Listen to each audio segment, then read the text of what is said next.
Guys, welcome to Legally Armed America's Friday Night Gun News. I'm, of course, Paul Glasgow here of Legally Armed America.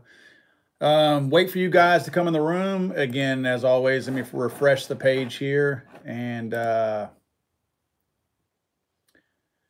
will welcome you guys as you come into the room. And there's my live stream there, so let me go to it so I can see the feed. I want to kill my volume over here. Again, those of you that are new, Jay Griff, you were in here first. Good to see you, man. Kentucky Hillbilly, Engineer for Life. What's up, man? Two Feather Channel. Good evening, Paul. Good evening to you as well, sir. Again, I'm going to give you guys a second to come rolling in here.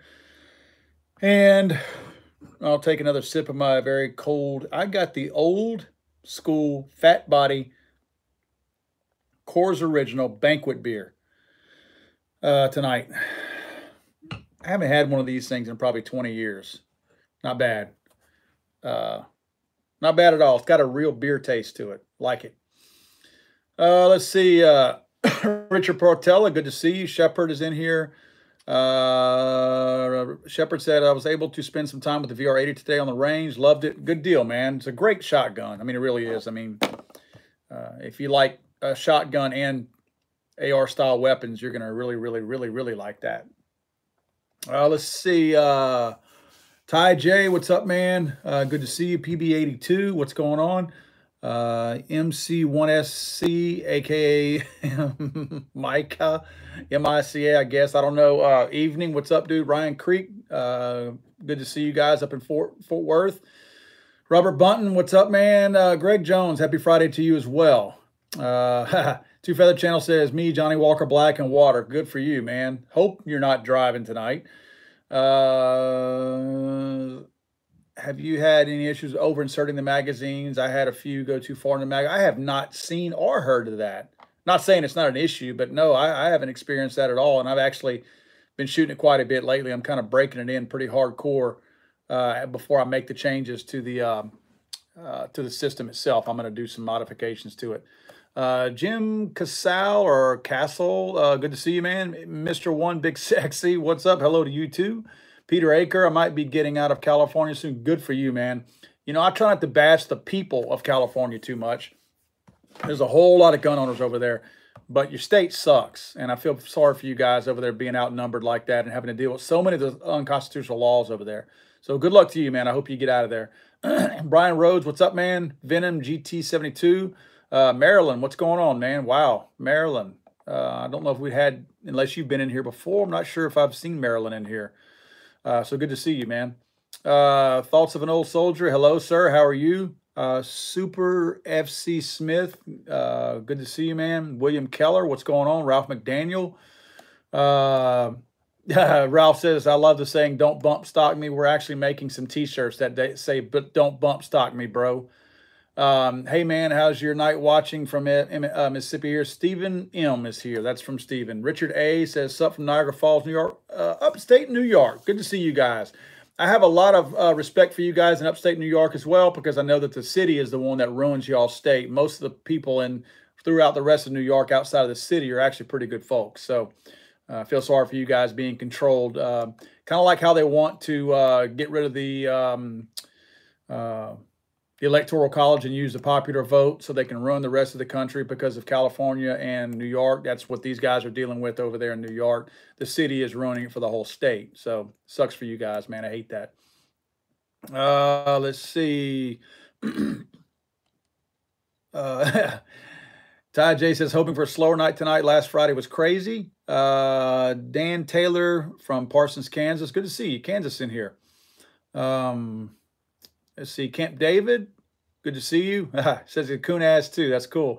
Danny Young, hey, Paul from Middle Tennessee. Good to see you guys in Tennessee, man. Good to see you guys. Always good to see people from the South. I always get a kick out of Tennessee and Kentucky being considered the South when you guys are so far north. But it's cool. We got no problem with that down here. You guys were fighting with us, so that's cool. We're all good. DB Cooper, what's going on, man? Mark 18 Mod 0 or Mod O, customer bought 2 TP9 SFL pistols today with consecutive serial numbers. That's pretty cool. That's very cool. 2 TP9 SFLs. That's very cool, actually. Max Jenner's in here. What's up, dude? Missouri's in here. Dylan Brown, good to see you, bud. Brian Rhodes, New York. Just trying to find a Stephen Venoy. I'm not sure, Stephen, if you've been in here before. If you have, sorry, I apologize, but good to see you. Kyle Maxwell, Georgia. Good to see you guys from Georgia. You are the true South, like us, so that's good. Armando Contreras, what's up, dude? Greg Jones. Let's see, Bobby Gudger, Tennessee. Thoughts on keeping clips loaded and how long? We'll get back in that a little while later. We're going to call those magazines, though, and I'm not trying to dog you out, Bob. We're going to call those magazines, and we'll bring that up again later, talking about leaving your. I know what he's talking about, leaving your mags loaded. The possibility of it affecting the spring tension. We will talk about that later if you guys bring it back up. Roland Garcia, Maine Jackal. What's up, Maine? Man, I'm talking about LA Chris is here from Los Angeles. So we literally have one end of the country to the other. We have Los Angeles down in California and Maine on the totally other end of the country. All we need now is Washington State and Florida, and we pretty much have the whole mainland covered. So good to see you. Ty J is Illinois. Man, I feel sorry for you too, bud. I'm trying to get through this pretty quick. Jerry 327th. I think you have a fraction there, so I'm trying to say it the right way. Ralph Mitch, Illinois. And I'm here from Lake Charles, Louisiana, by the way, guys, those of you that don't know. Monroe, Brian Rhodes. That's Louisiana for those of you that don't know. I assume it is. I'm sure there's probably other Monroes, but we have a Monroe here in Louisiana. Pennsylvania, that's Bud Guy 8829. Good to see you, Bud.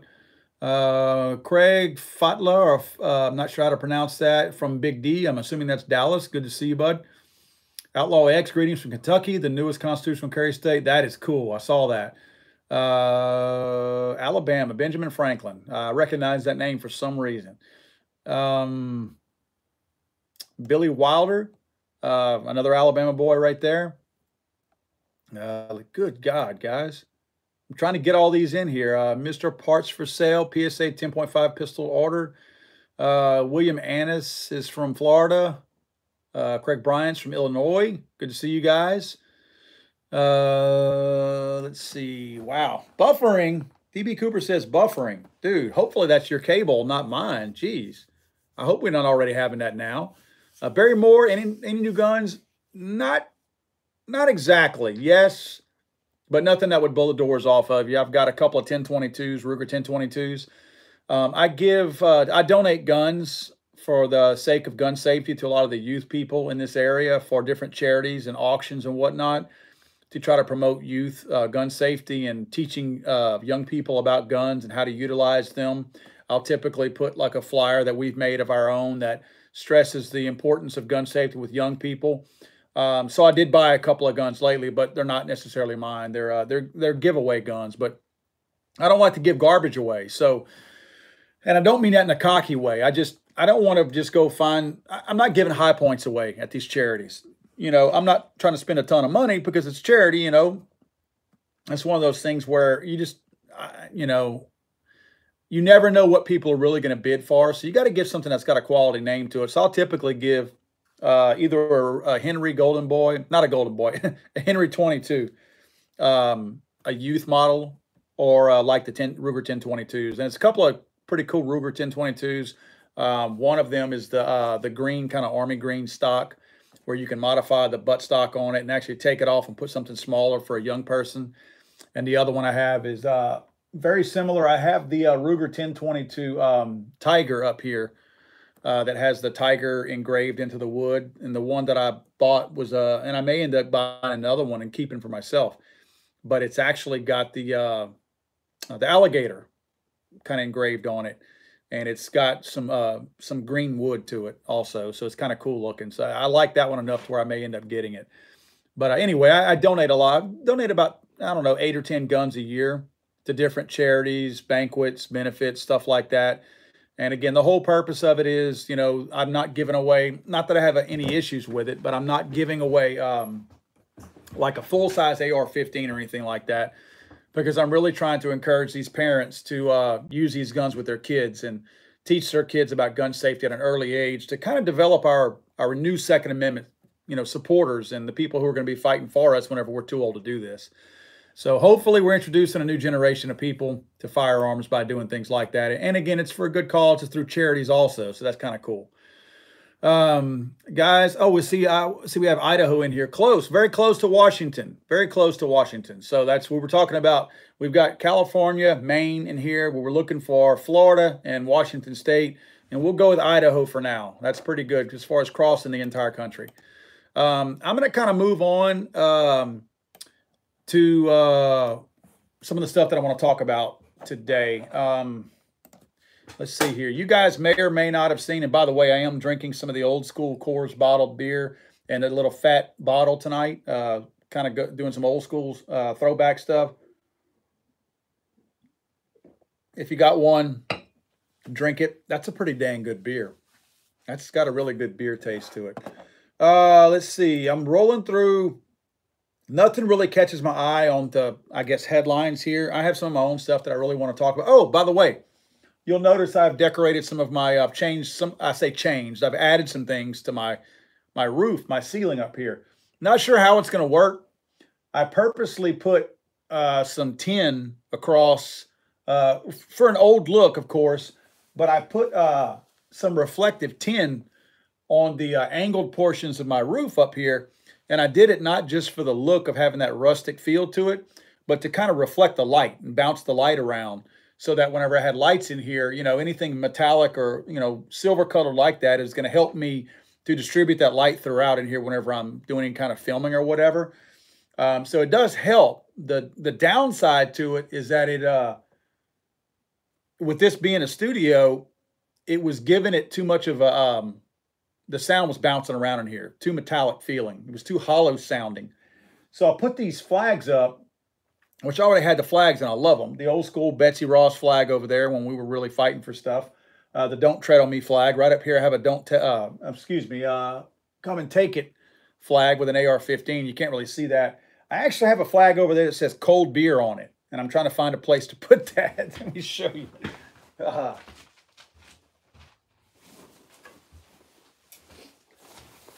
I figure it looks like it was made on France's flag. I figure this is probably the best thing you could do with a France flag is to get it and modify it and make it something cool. Get rid of that stupid France stuff.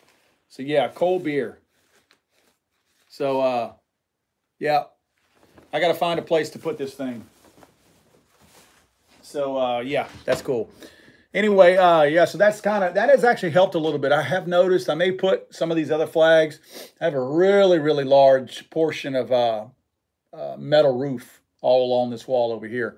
Not so much over there because on this side over here, my roof goes up about 10 feet. Or excuse me, my wall goes up about 10 feet. So I only have about that much metal roof on this one before I hit my actual ceiling.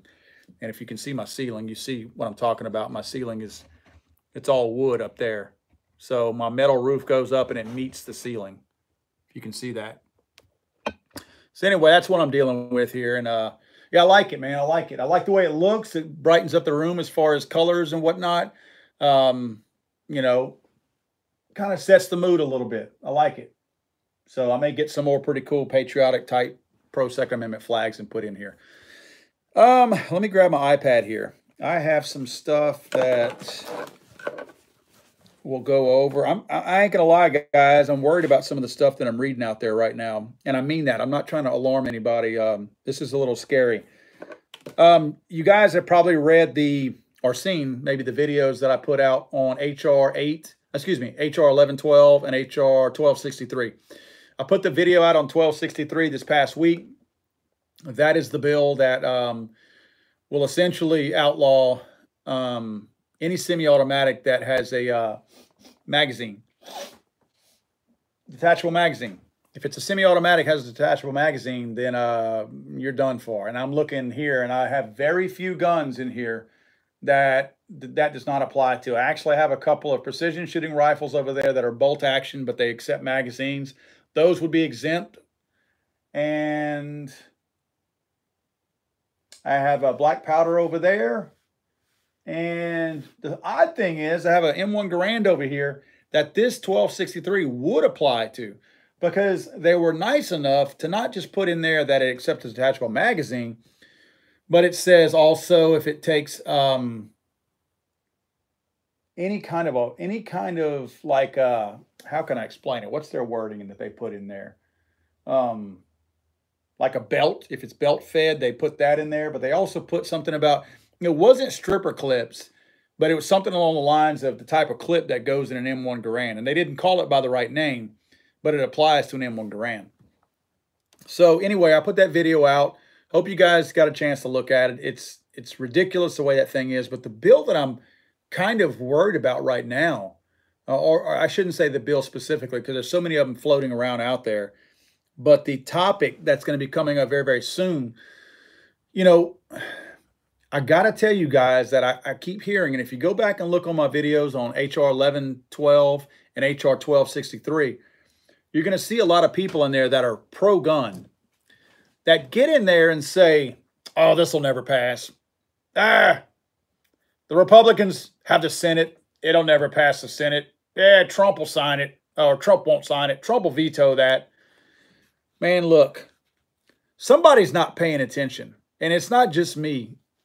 I miss a lot of stuff sometimes, guys, but these pro-gun guys that have put all their eggs in one basket, that don't feel like they need to call anyone, any congressmen or senators, that don't feel like they need to share videos, and I don't mean mine, any videos defending the Second Amendment and alerting people to what some of these bills are doing. Those people are really, and I'm pretty tolerant.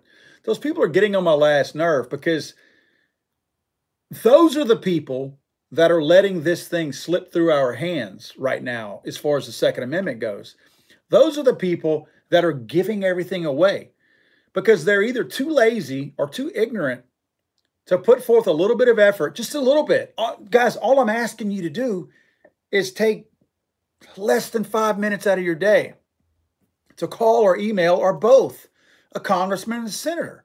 It's not like I'm asking you to do this, 5 hours worth of work. It's not like community service. But these guys are out there saying, and I'm telling you, go look at the comments in 1112 and 1263, the two videos I did, and look at the guys. I mean, to the point blank, almost word for word, this will never pass the Senate. The Republicans will never allow this to happen. And then some of them will say, the Republicans will never allow this to happen in the Senate, but if it does, Trump will veto it. I don't know if they've been paying attention lately, but let me clue you in on a couple of things. First of all, don't put this in Trump's lap. I've told you guys before, I voted for the man. But if Trump feels like the general public wants something to go a certain way, there's no one in the White House who's a Second Amendment guy. No one. They're not gun people. I'm not saying they're anti-gun. What I'm saying is they're not like us. We understand guns. We understand what the full intent of the left is and the anti-gun movement. We understand what their full intent is. We understand when they say we want reasonable gun control, that they mean we want to outlaw all guns. We get it. The Trump administration does not understand that. That's never been a part of their lives, any of them. So they've not been strong Second Amendment advocates. So they're kind of just, they don't have their ear to the ground. They're kind of just listening to the water cooler talk. They're just listening to what people walking on the street are kind of BSing about. They're not really entrenched in it. They don't come to these videos like we're doing right now. You know, they don't immerse themselves into the whole social media presence of the gun movement out there. They're not involved in that. So again, they're so far out. They're listening. They're in the weeds, man. They don't hear everything that we're talking about. So they really don't know what the general public wants. Well, if all they're hearing is whatever the echo chamber is in Washington, D.C., Washington, D.C. is loaded with liberals. I'm not talking about parties, the Democrat and Republican. You walk the streets of Washington, D.C., that's not exactly known as a conservative haven over there. So if that's the only place that they are, which that's where they are, they're not hearing any of us. None of us live there. Nobody like us lives in Washington, D.C. Nobody. Nobody like us lives in D.C. We know this. So they really don't have their finger on the pulse like we do. So what scares me is if you put something on Trump's desk, Trump definitely doesn't know. Trump doesn't know. I mean, I'm giving him credit. He's a president. I mean, Trump doesn't hear from regular people like us. So if one of these bills passes the Senate, and we'll get to the Senate here in a minute. If one of these bills passes the Senate, this is Trump. Hey guys, we for this or we against this? What's everybody want? I mean, how's everybody feel about this? You know what I mean? Trump doesn't have this core inside like we do that are hardcore Second Amendment supporters. Trump doesn't have that. And again, I'm not bashing the dude. I mean, he's got his weaknesses just like we do. His weaknesses, he's not a Second Amendment guy. So he's looking for what the people want the most, the biggest group that can make him happy and feel good about himself and feel like he accomplished something. Because I do think he wants to do good. I just think he wants people to like him a little too much. So he's always looking to help out the larger number of people. And if he gets the feeling that the larger number of people wants to have gun control, guys, Trump will sign this in a heartbeat with a smile on his face, and he will high-five himself and everybody else in the room. So we don't want it going to Trump's desk. So really our last line of defense is the Senate. Now, let me tell you about the Senate, and I'm going to have to take a swig on this one because this makes me want to throw a bottle through the Capitol front door.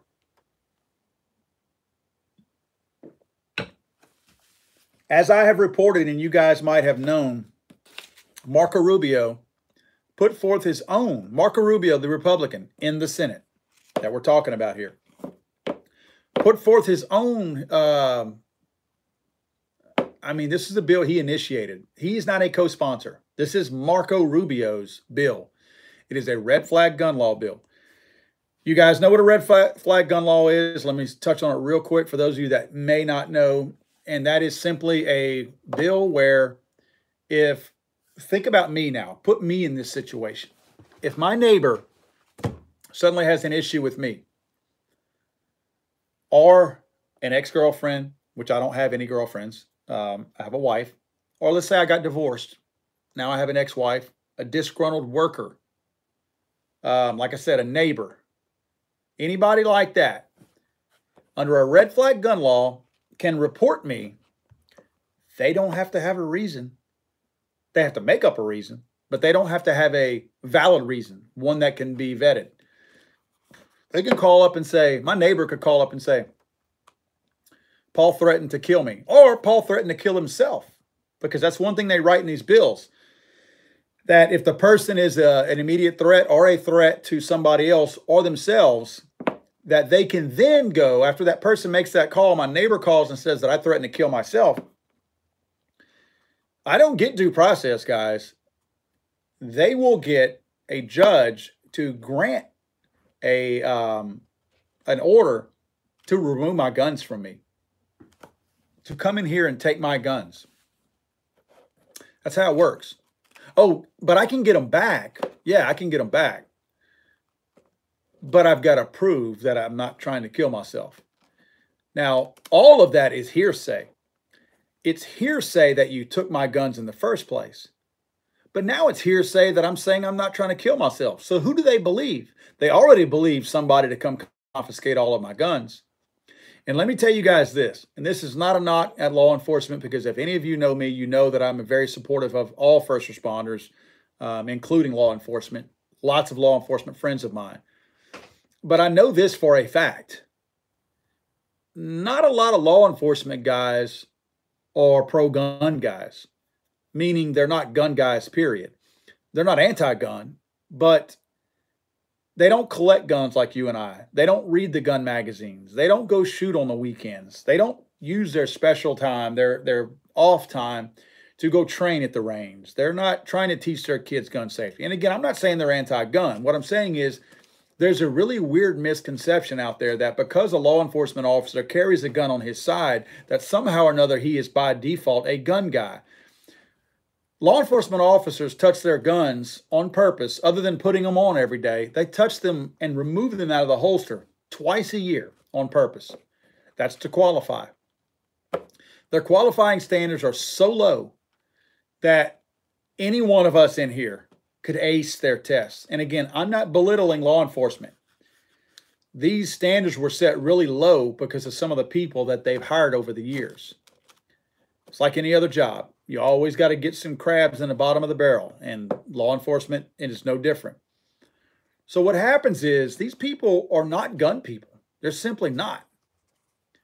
So, I don't know, guys. Let me tell you why I'm frustrated about this.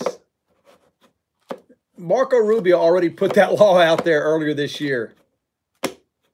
And just today, or yesterday, I think it was, our good friend, which I can't stand this guy, Lindsey Graham. I cannot stand Lindsey Graham. And I was actually starting to like the guy for a little while there. I'm glad this came along because I can get back to not liking him again. He is such a whiny, spineless, mouthy coward. Lindsey Graham. Let me tell you what this guy has done this week. Lindsey Graham he's the chairman of the Judiciary Committee, which is a very strong and powerful committee in D.C.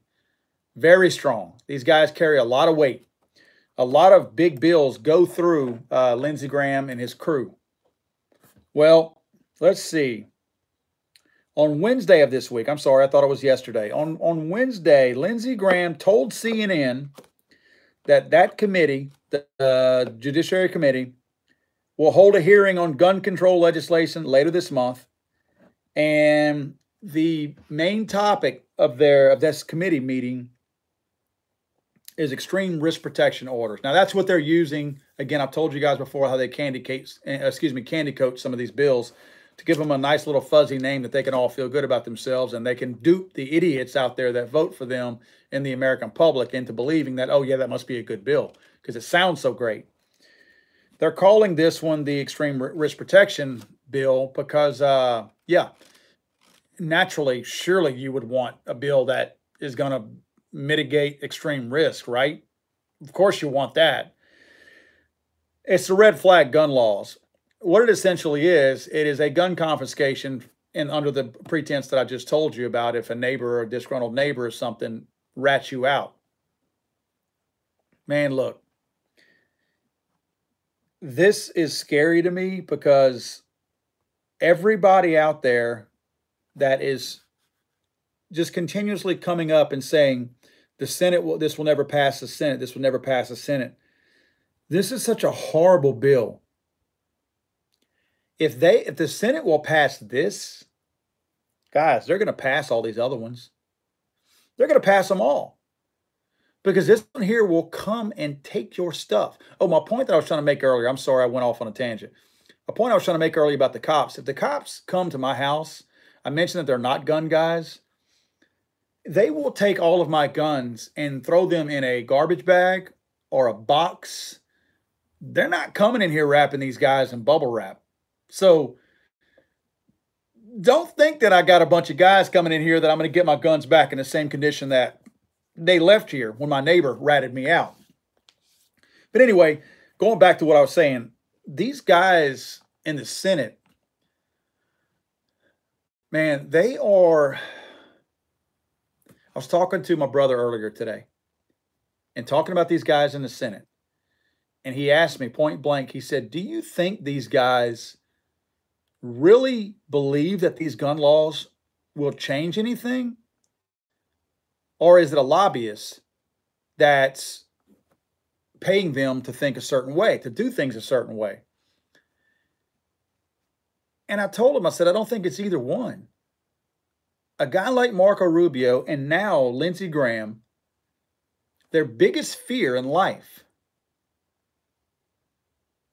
is not being reelected. That's their biggest fear. I'm sorry, guys, and this is probably going to hurt some feelings. Lindsey Graham and Marco Rubio, along with every other politician in Washington, D.C., does not care about the last school shooting. I'm talking about the people. They don't care about any of the children that were killed. They don't care about any of the parents who were affected or all the families, friends. They don't care about one life that is lost in Chicago. Not one. Now, they prove that. They just don't care. They prove that they don't care. The other ones, they act like they do. But in Chicago, they don't care.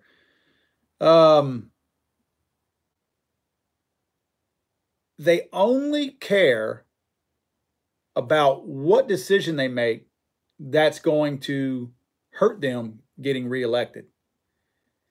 If they feel like there's something that's coming up that they need to position themselves a certain way to get reelected, they're going to do it. You got to understand, politicians make a minimum salary of $174,000 to $78,000. I don't know which one it is. I see both of those numbers all the time. So let's say 174 just for the sake of being on the low end. They've got $174,000 a year that they make. That's minimum. Now, they get raises when they go on these committees. I think they get about roughly $36,000 per committee that they're on additionally. So if you're on 3 committees, you're making an extra 100 and something grand. So they're making all this cake money. They work sometimes 2-3 days a week. Some weeks they don't work at all. Some months they don't work at all. They work about a third of the year. They politic. All their expenses are paid on the company dime, on our dime, government dime. They all go in there making $178,000 a year. They all leave millionaires. They're not that good at saving money where they save all their money up. They're getting big time money from lobbyists. So you see what let me say this too. You got to serve 2 terms. Once you serve 2 terms, you get your full pension for life. So even if you only serve 2 terms and you leave there making your $178,000 a year, guess what? You still get $178,000 a year every single year until you die. You also get free health care for you and your entire family. The cool thing is, it's not Obamacare. It's not that crap you and I have. It's special insurance because they exempted themselves from Obamacare because it sucks. So they have good health care. They have a healthy pension for life, both of them for life. So they don't care about you and they don't care about me. And I will stand toe-to-toe, face-to-face with any of those guys in Washington, D.C. and tell them, I know you're lying. I know that there's people in this area where I'm at that really, really like Congressman Clay Higgins. I will tell Congressman Clay Higgins that I don't believe him for 1 minute. All you got to do is get over there and get involved in that cesspool of Washington, D.C. And all that matters to you now is, I got to stay in here. This is cake. This is awesome. All I got to do is keep stacking that cheese to the sky, and my 178,000 goes up to 250,000, 300,000. That's your lifelong pension. You make that every single year. Now, I'm not saying that they're okay with leaving because they want to stay in there. Why do you think somebody like Nancy Pelosi, who's been in there since the 80s, wants to stay in there? She's got so much money now, she could leave. It's not about money anymore. It's about power, and everything else is paid for. She's doing things for people all over the place. So these people, it's not about me. It's not about you. If I got a bullet in my forehead right now, they wouldn't care. It doesn't matter to them. If they don't benefit from my staying alive, they don't care. Now, if they benefit from my death, yeah, they care about that. They'll be happy that I got shot. My point is, a guy like Lindsey Graham and a guy like Marco Rubio, we put all this faith and all this confidence in these guys that they're the ones that are going to save us. That when all these bills that nobody called about and nobody called a congressman and told them not to vote on this, don't matter. You know, I didn't do anything when it was in the House, but it doesn't matter because it's going to the Senate. And I'm not going to do anything when it goes to the Senate because guess what? Marco Rubio and Lindsey Graham are going to help me out here. No, they're not, guys. No, they're not. If you don't call them and threaten them that you will have their butts primaried out or voted out in the general election, they are going to pass these anti-gun bills. We got to stop putting our confidence and our faith in people who don't care about us unless you threaten them with losing their jobs. They only care about losing their jobs. If you threaten them with losing their jobs, not with their lives, anybody that's trying to take sound bites from my video and say that I'm threatening them physically is full of bull. If you threaten them with taking them out of Washington, D.C. and removing this gravy train from them, they will listen to you. I know what you're thinking. Oh, they don't care about anybody. No, they don't. They care about losing that seat is what they care about. If you can get through to them, and enough of us can get through to them and let them know that that seat is going to be primaried out or they will be booted out during the general, you're getting through to them. Now, they're going to blow you off and they're going to act like they don't care and they're going to do whatever they want. You saw the video with Dianne Feinstein. She's talking to some of her own constituents. These are people who voted for her.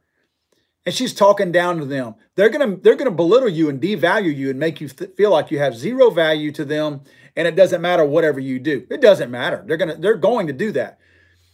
But if you and I and enough of us can let them know that if they're sitting there going, only one guy called. Only one guy called, so he's against this bill. No big deal. I'm not worried about this one vote. Now, all of a sudden, you start getting repetition, a few more calls, a few more emails start piling up, and you're like, wait a minute. I know the American people are usually pretty lazy, and the American people usually won't get off their butts to do anything. They usually don't care about it. They only care about what comes on at 7 o'clock tonight on TV. But if the American people are mobilizing themselves and they're contacting congressmen and senators and letting them know that they're not happy about something, you're getting the attention of these guys. Because they know that the American people are inherently lazy. And they know that if you're going against yourself and putting the bag of Cheetos down and actually getting up off the couch and making a phone call, they're thinking, damn, these guys actually care about this. You know what I mean? It's an attainable thing, guys. It's very attainable. You know, we got to stop just throwing the baby out with the bathwater and saying, it's a lost cause, so nothing's going to happen. No, it doesn't matter if I do anything. That's like the people who don't vote because they feel like somebody else is going to cancel their vote out. Yeah, somebody else is going to cancel their vote out. But let's look at that half glass half full, or the glass half full. You're canceling somebody else's vote out. You're canceling the person out there that has the bad vote. Don't always look at it like my vote is the one that's putting us ahead. If nothing else, your vote is making sure they don't get ahead. It keeps us in the fight. Guys, we have to call Congress and the Senate and tell them about these bills. If it sways one or two senators, that's great. Because all these people are scratching each other's backs. That's another thing that we have to realize. These guys all work with each other. Republicans and the Democrats in Washington. Don't let them think that it's our side or their side. Yeah, there's some jerks over there, but a lot of these people work together. What I mean by that is, if Lindsey Graham, I think, is a lost cause, I have no respect for the guy. I think he's very spineless and he's garbage. But let's say I have a senator that Lindsey Graham went and talked to, that Lindsey Graham is trying to get them to support an anti-gun bill like he's trying to do right now. If that young congressman or that young senator is sitting back there thinking, you know, I'm starting to like my job. It's pretty easy. I'm getting paid pretty good money. I don't do much. I play a lot of golf. I shake a lot of hands. I kiss a lot of babies. But I'm not spending any money because the government's picking up my tab on everything. I don't have to buy food. I don't buy rent. I don't have to pay for liquor. They're probably writing off their prostitutes. So they're thinking, man, this is a pretty cake job. Damn, I don't want to lose it. Now they start getting 5 phone calls, 10 phone calls, 20 phone calls, 100 phone calls. Then they start thinking, man, I like this job a lot. I think Lindsey Graham's full of crap. Lindsey Graham's got it made. He ain't going nowhere. This guy's been in here so long, nobody's voting him out. But nobody knows me. Then they start realizing they don't want to lose that seat. Then they start listening to you. Guys, I'm telling you, it is not a lost cause. It truly is not a lost cause. It's a lost cause when we leave it up to people who don't care about us. That's the lost cause. I can guarantee you we lose. I guarantee you, if we do nothing, we will lose. But we got a chance if we're contacting these people and talking to them. At least we have a chance. You know what I mean? You can't win a race that you're not running in. You can't enter a race and walk and say, there's no way I can win this thing because I'm not as fast as everybody else in here. So I'm just going to walk. Well, I can guarantee you're going to lose now. There's not even a chance of you winning. That's what we're doing here, guys. We're giving up. You know what I mean? We're throwing the towel in. We're guaranteeing that we're going to lose. The only voice we have is the voice that we have. We cannot rely on people in DC to represent us. Again, guys, they don't care about us. They really don't. I know that sounds awfully pessimistic. I am truly a glass half full guy. I always look on the bright side. If something negative happens to me during the day, I look at what's the best thing I can get out of it. You know what I mean? I hate negative energy. So I'm not being pessimistic. I'm trying to make us optimistic. I'm trying to mobilize our crew and realize that we really do have some weight here. I'm going to tell you something, guys. Get a swig of this. Can you guys think of a more principled group of people, a more devoted group of people than Second Amendment supporters in the whole United States? Think about that. Think about that. We are one of the few groups of people, classifications, whatever you want to call it, social groups, whatever you want to say it. We're one of the few groups that will vote based on a one-party item. I know I will. I'm serious. And I'm not saying I'm better than anybody else. I'm willing to let a lot of other things go, and I will vote for a person who is a strong supporter of the Second Amendment, even if I don't agree with all their other things. Now, they've got to prove it to me. They can't just say it. I got to see their voting record. I got to know that they are pro-Second Amendment. But we are a principled group of people that it's not like, let me bring up another very polarizing topic. It's not like the abortion group. I know what you're thinking. The abortion group seems pretty committed. It does to a certain degree. But there's a whole lot of people out there that could care less about abortion one way or the other. You know why? Because it doesn't affect them. It simply doesn't. But you got your pro-abortion people who really, the average everyday person is not pro-abortion. Even if they get abortions, they're not going to stand on a mountaintop and go, rah, rah, rah, yay, abortion. It's the crazy wacko feminists that are trying to go out there and raise the kind of stuff for the abortion movement. And then you've got on the other end of it, you've got some of your anti-abortion people who will talk a whole lot of smack about it. And, you got some of them that are very, very Christian. I'm going to tell you my thoughts on it. And this is where I stand. I'm a perfect example as to where I don't vote along my lines based on what abortion is. You know how I feel about abortion? And this may piss some of you guys off, but I'm going to tell you. I'm a very strong person about personal liberties, about choice, and the government staying out of your freaking business and not having any control over your business. I'm not talking about a woman's reproductive rights and all that crap, how they try to spin it. I'm not buying into that crap. Abortion is not reproductive rights, guys. It's just simply not. You can't spin that with me and make me believe that. That's how they try to candy coat that. It's not. Rubbers are free. The thing is, I feel like it's not my place to tell you to get an abortion. Now, will I allow my immediate family to have abortion? No. I have a special needs son. I would never have aborted that young man. He's the greatest thing that's ever happened to me.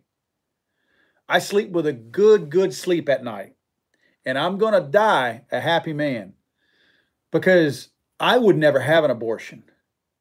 If I allowed one to happen in my family, I don't know how I could live with that burden. What a cross to bear. But with that being said, if you want to have an abortion, I'm not going to get in your way. I'm not going to. It's not my place to tell you what you need to do. Now, I do think it's murder. Sorry, guys, I do.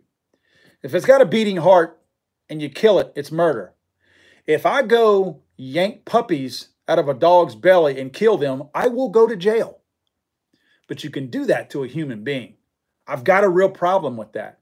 I don't know how we as a society are okay with that. But again, not my place.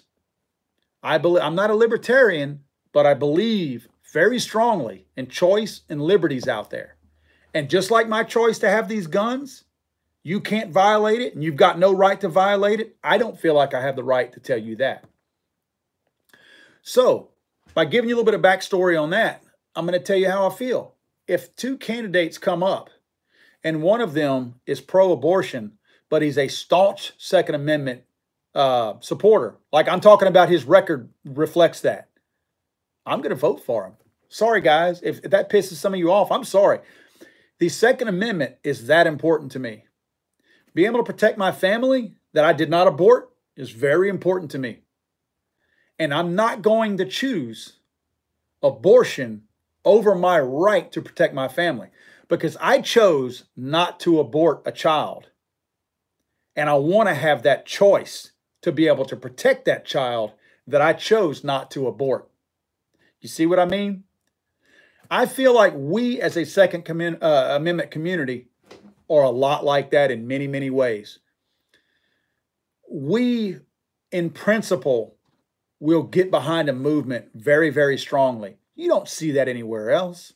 You know, the immigration thing, whatever you want to call it, the whole immigration topic, guys, look, Democrats will not come out and vote in droves to enforce illegal immigration.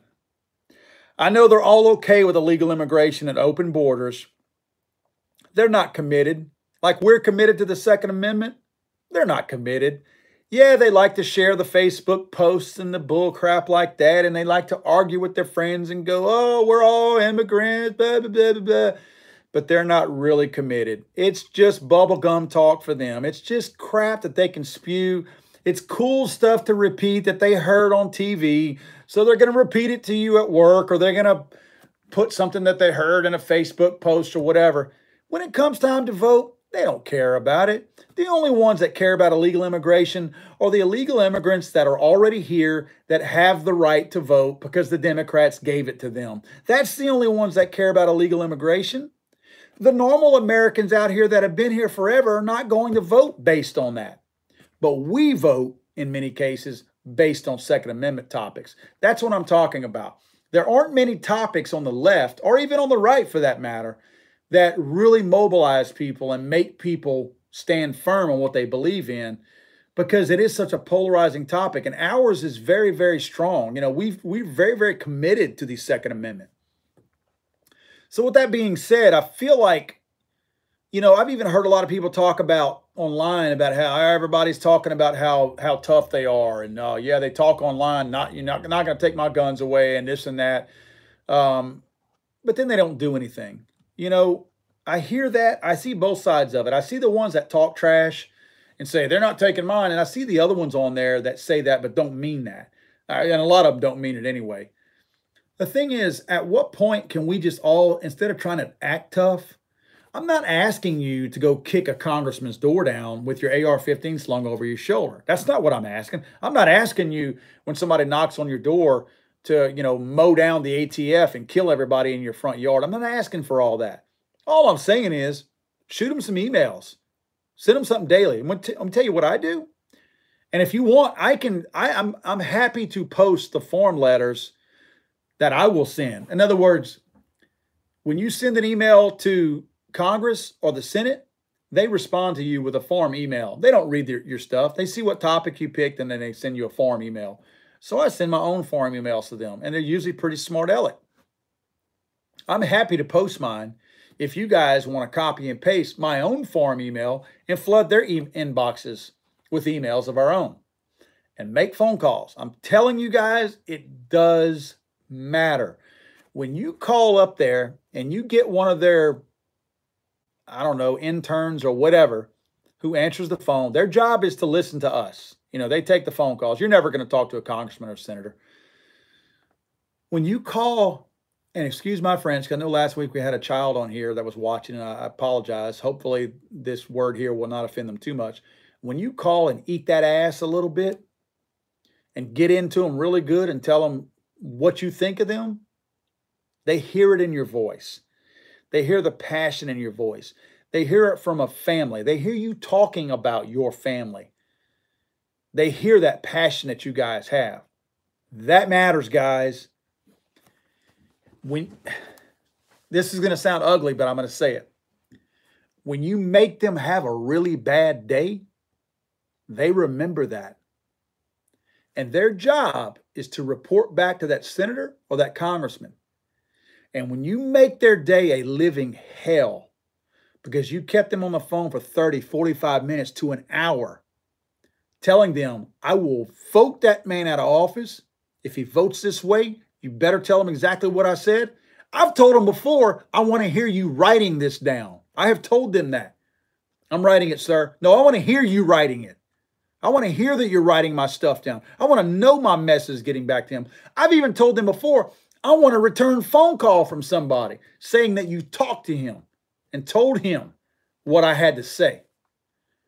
You give them enough of those butt chewings like that, you will ruin their day. Nobody likes to be talked to like that. But guess what? It's their job to listen to you. I don't care how you talk to them. Now, don't drop F-bombs. Don't be ugly with them. Don't swear at them. Don't curse at them. But you can be as firm as you want to.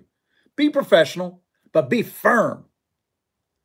When you do that, no one likes to be talked to like that, but they got to take it. They got to listen to you. That is their job. They cannot say, sir, I've heard enough. I'm going to hang up now. Nope. You keep them on the phone as long as you want to. Ruin their day. Ruin their day. They will remember that day. And the next day, when that congressman walks in, just whistling all happy because he has nothing to do and he's making a whole lot of money, and he walks in, hey guys, how's it going? And he looks at their faces. Holy crap, what happened around here? We've been getting flooded with phone calls, Congressman. You need to listen to us. These people are not happy. Guys, it makes a difference. It honestly does. I know they don't care about us as people. They don't want to lose their jobs. They simply don't want to lose their jobs. That's the only leverage we have, is firing them. But it's leverage. It's leverage because it's sacred to them. They don't want to get booted out of there. They may go against something that they want to do because we threaten to boot them out of there. It matters, guys. It really does matter. And I firmly, in my heart, believe that. Guys, I am going to, yes, I will put that out there. Eric Davis says, I would like a form letter. I'm not good at words. Dude, I am happy to provide that. What I'll probably do is I'll make, let me get some form letters for some of the different bills. And I will try to go out there and post them, say on our website, legallyarmedamerica.com. I'll try to post them out there, and there'll be form letters that you guys can just copy and paste. But I'll try to do that in the next couple of days.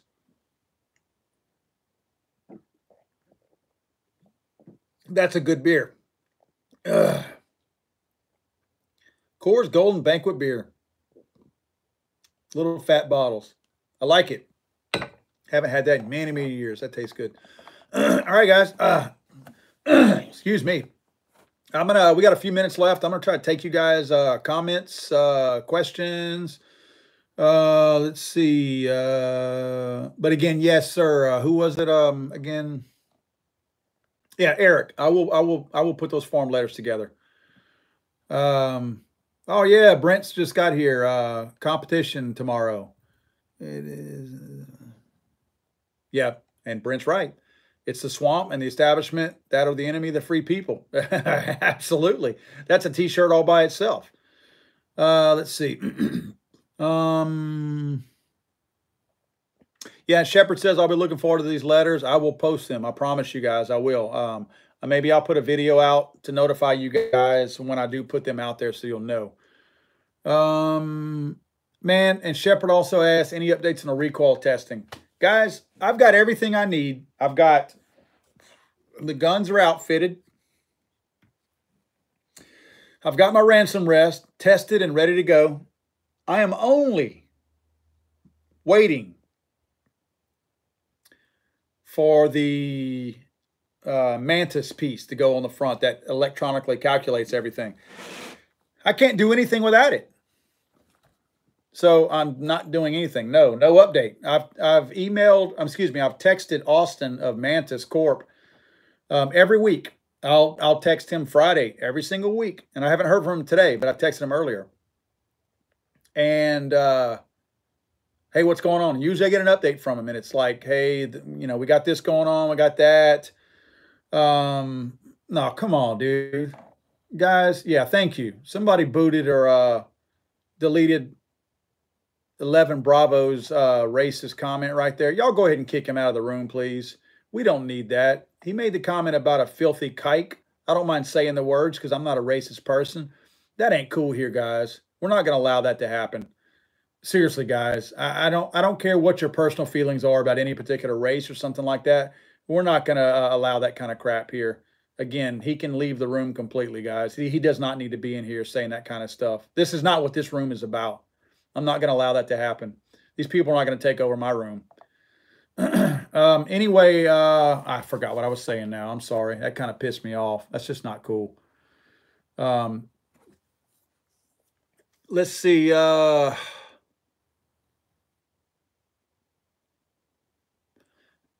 Mark 18 says, why aren't firearms manufacturers getting more involved in the fight? Dude, I don't know. I mean, I know they're paying money to somebody. Who are they paying it to?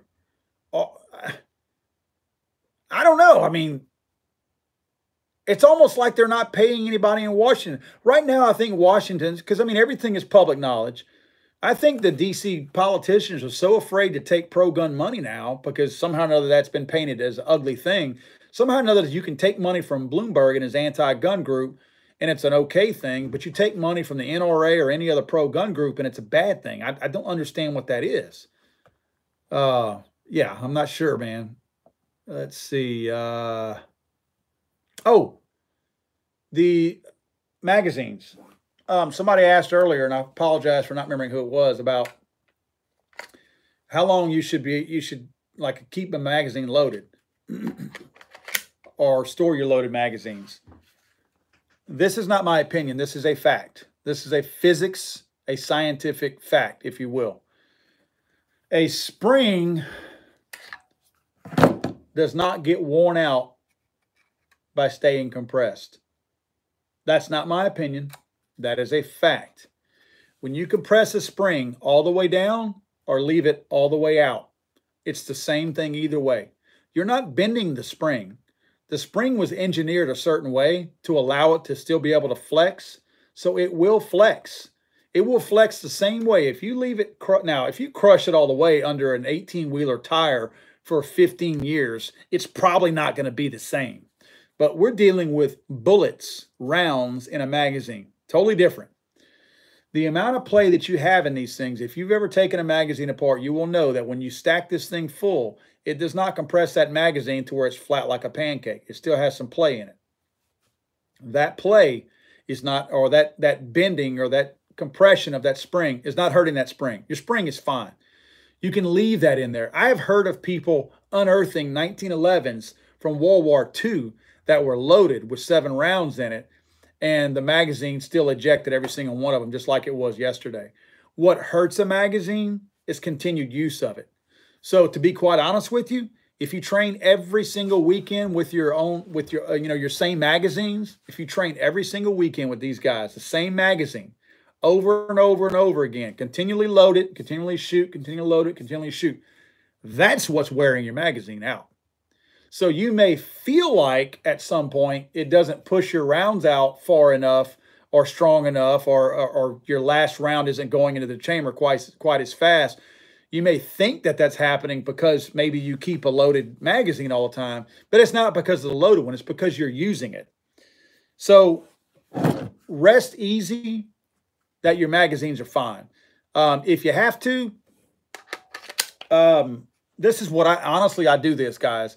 I have range magazines. Now, don't get me wrong. I test my magazines that are in my carry guns, but I have range magazines. When I want to go shoot my guns, I have old magazines that I've cycled out of my everyday carry. In other words, let's say, that's what I have today. Yeah, today I'm wearing a shirt that fits kind of tight to my body. So I'm holding a Glock 43 right now. That's what I'm wearing today. Now, what I'll do is I will keep these magazines right here for a good bit of time. I'll use them for quite some time, and occasionally I'll shoot them to make sure that they work okay because they function. You still got to test them. Even if you're not using them often, like at the range, you still want to test them every now and then.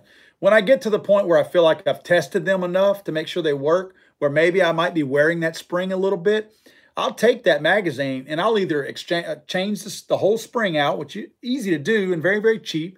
You can change the floor plate out, the follower, the spring, whatever, or just the spring.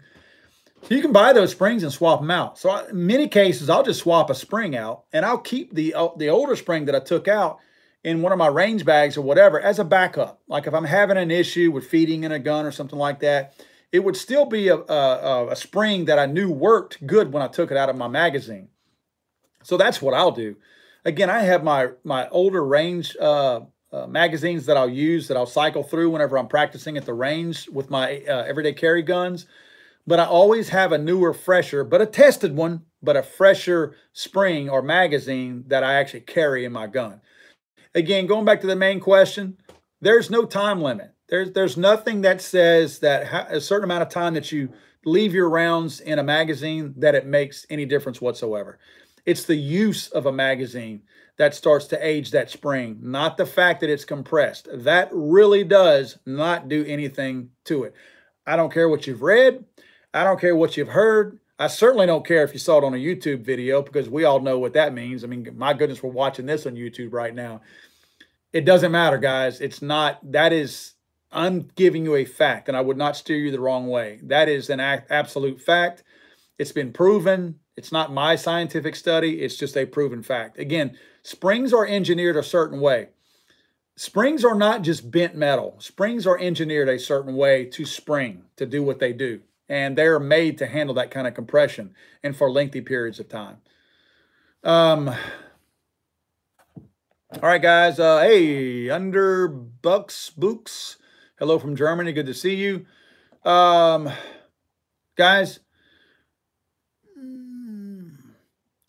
William Moore says, any advice for someone interested in working their local gun range? I'm not sure what you're talking about, but yeah, I don't work in their local gun range. I don't know what you mean, and I apologize. Yeah, Chris says, how long does a spring last from use? Well, I mean, it depends. It depends on how much use. And I don't think everything is there's not an absolute that covers every single thing out there. So you would certainly want to make sure, working at, yeah, I mean, William, if it were me, they paid enough money at a range, I'd work at one. Seriously. Yeah, I would. Awesome Brother says, how's your day been? It's been good. Thanks for asking, man. Guys, we got to get on out of here. I got a lot of stuff to do tonight. I don't know if I'm going to be getting much filming done this weekend, but I hope I will be. As always, guys, I want to thank my buddies over at Gallo Technology for all the cool gun panels in here and all the things that my guns are hanging on. Those guys are really, really good. I mean, anytime you need something like this to hang your guns on in a gun shop, at your home, in a safe, whatever, man, Gallo Technologies, they're the ticket, man. You got to check these guys out. I'm going to get out of here. What is it with the anti-Semitic stuff in here? Did a bunch of skinheads find their way in here tonight or something? What's up with that? How did we get targeted for skinheads coming in here? I'm not worried about these guys. Why are they coming in here? I don't understand. Thank God for moderators. Thank God for moderators. I just don't understand how they wandered into this room somehow. Guys, next week, we will be in here, you know, same thing, trying to fight the good fight. I hope nothing bad. Oh, let me tell you this. The clock is ticking. As far as what we talked about earlier with Lindsey Graham and the red flag gun laws, let me tell you, let me find my calendar real quick. Let's see. Where's the month? There we go. The week of, or maybe not the week, actually on March 26th, that is in 3 weeks. That is when Lindsey Graham says that they're going to bring up in the committee to talk about all this stuff with the red flag gun laws. We've got a pretty good lead time. We've got 2 to 3 weeks to contact the Senate and the House, for that matter, and let them know we're not okay with this. I will put those form letters out. I will get them for you guys. And I will, of course, list the ways to contact Congress through email and the phones.